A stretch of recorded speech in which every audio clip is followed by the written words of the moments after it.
মাছ মাংস খাওয়া তো দূরের কথা, ছোঁয়াও লাগানো যাবে না। এই বন্দে ভারত ট্রেনটিই হবে দেশের প্রথম নিরামিষ ট্রেন। এ বিষয়ে ডিটেলসে আলোচনা করব।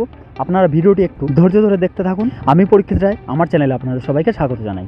এটাই হবে দেশের প্রথম নিরামিষ ট্রেন। শুধু তাই নয়, যাত্রীরাও কোনো আমিষ খাবার নিয়ে উঠতে পারবেন না ট্রেনে। ফলে আমিষ খাবারের ছোঁয়া লাগারও সুযোগ থাকবে না এই ট্রেনে।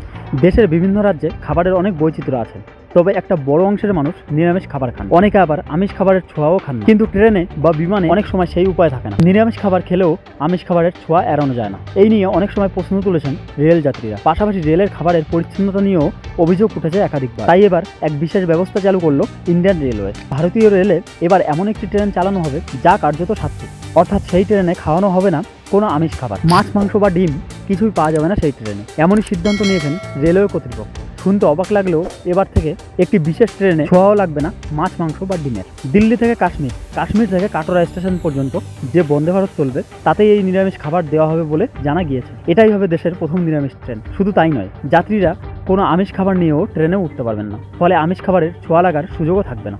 জানা গিয়েছে ওই ট্রেনে প্যান্টিকারেও ঢোকানো হবে না কোনো ডিম বা মাছ, মাংস। অর্থাৎ দিল্লি কাটোরা বন্দে ভারতই হবে প্রথম দেশের সাত্ত্বিক ট্রেন বা নিরামিষ ট্রেন। তো যারা নিরামিষ খাবার খান, আমার মতে তাদের জন্য ইন্ডিয়ান রেলওয়ে একটি খুবই ভালো সিদ্ধান্ত নিয়েছেন। এ বিষয়ে আপনার কি মতামত অবশ্যই ভিডিওর কমেন্ট বক্সে কমেন্ট করে জানাবেন। আর ভিডিওটি এখনো লাইক না করে থাকলে অবশ্যই একটি লাইক করবেন, পাশাপাশি চ্যানেলটি সাবস্ক্রাইব করে দেবেন পরবর্তীতে রেলওয়ে সম্পর্কে এমনই ইনফরমেটিভ ভিডিও সবার আগে পাওয়ার জন্য। সবাই ভালো থাকবেন আর সবাইকে ভালো রাখবেন। Thank you so much. জয় হিন্দ, বন্দে মাতরম।